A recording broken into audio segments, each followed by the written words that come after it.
जलवायु परिवर्तन के संकट, तपती हवाओं से झुलस रहा यूरोप। पृथ्वी का औसत तापमान बढ़ता ही जा रहा है।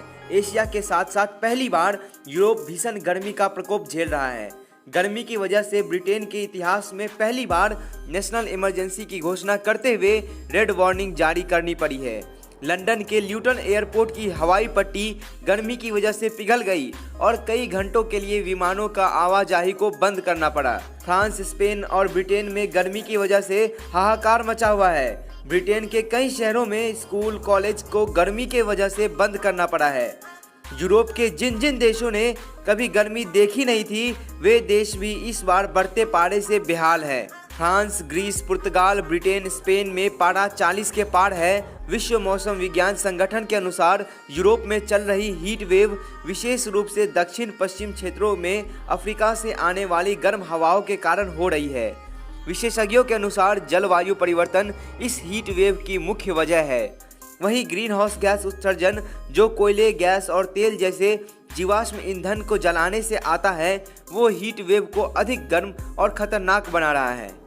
पिछले दिनों पृथ्वी के दो सिरे कहे जाने वाले दक्षिणी ध्रुव और उत्तरी ध्रुव में तापमान में अचानक ऐसा उछाल आया कि रिकॉर्ड ही टूट गया। अंटार्कटिक और आर्कटिक दोनों ही जगहों पे तापमान में एकाएक और अचानक रिकॉर्ड वृद्धि हुई। हाल में ही पूर्वी अंटार्कटिका में कुछ जगहों पर तापमान औसत से 40 डिग्री सेल्सियस ज़्यादा दर्ज किया गया। इसी तरह अंटार्कटिका के वोत्सॉक स्टेशन पर तापमान 15 डिग्री से ज़्यादा बढ़ गया। यही हाल धरती के दूसरे सिरे पर भी था। आर्कटिक पर मार्च के औसत तापमान में 30 डिग्री सेल्सियस से ज़्यादा की बढ़ोतरी दर्ज की गई। नॉर्वे और ग्रीनलैंड में भी गर्मी के नए प्रतिमान स्थापित हो रहे हैं। ग्लोबल वार्मिंग की वजह से बड़े पैमाने पर ग्लेशियर्स पिघल रहे हैं। ऑस्ट्रेलिया की एक जलवायु वैज्ञानिक थॉमस के अनुसार हाल में ही हुई मानवीय गतिविधियों ने ग्लोबल वार्मिंग को तेज कर दिया है और इसकी वजह से अंटार्कटिका में बड़े पैमाने पर बर्फ पिघल सकती है। वास्तव में दोनों जगहों पर एक साथ एक जैसी घटना अकल्पनीय लगती है, क्योंकि इन दोनों जगहों पर प्रकृति एकदम भिन्न रहती है। ऐसे समय में अंटार्कटिक पर दिन लगातार छोटे होते हैं और सर्दी बहुत अधिक होती है।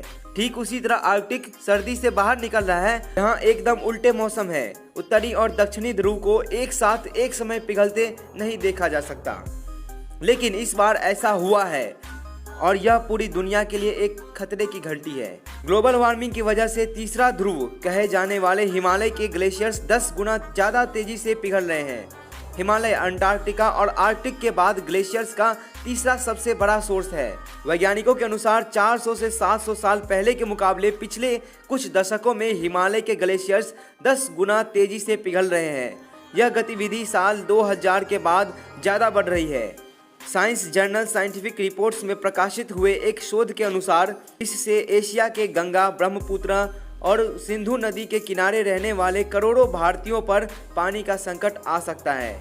वैज्ञानिकों की टीम ने लिटिल आइस एज के दौरान हिमालय के स्थिति का पुनर्निर्माण किया। उन्होंने 14,798 ग्लेशियर्स की बर्फ के सतहों और आकारों को सैटेलाइट की तस्वीरों से जांचा।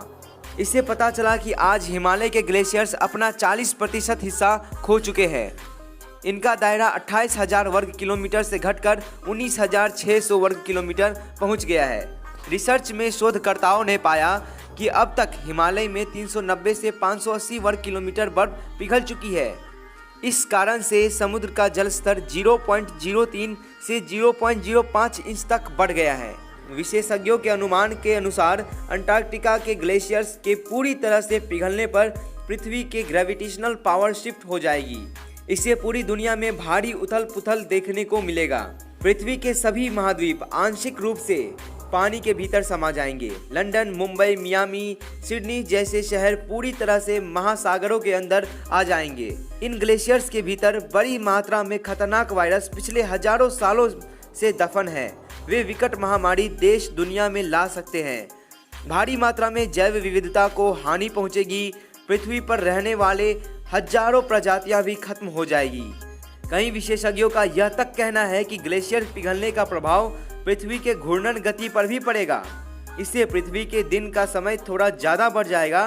पीने लायक 70% पानी ग्लेशियर्स के भीतर जमा हो जाएगी। पीने लायक 69% पानी ग्लेशियर्स के भीतर जमा हुआ है। उसके पिघलते ही शुद्ध पानी भी सॉल्ट वाटर में मिलकर पूरी तरह बर्बाद हो जाएगा। अभी भी हमारे पास बहुत वक्त है, हमें प्रकृति और विकास के साथ संतुलन भी बनाना होगा। तो चलिए आज की इस वीडियो में बस इतना ही, मिलते हैं अगले वीडियो में। तब तक जय हिंद, जय भारत, वंदे मातरम।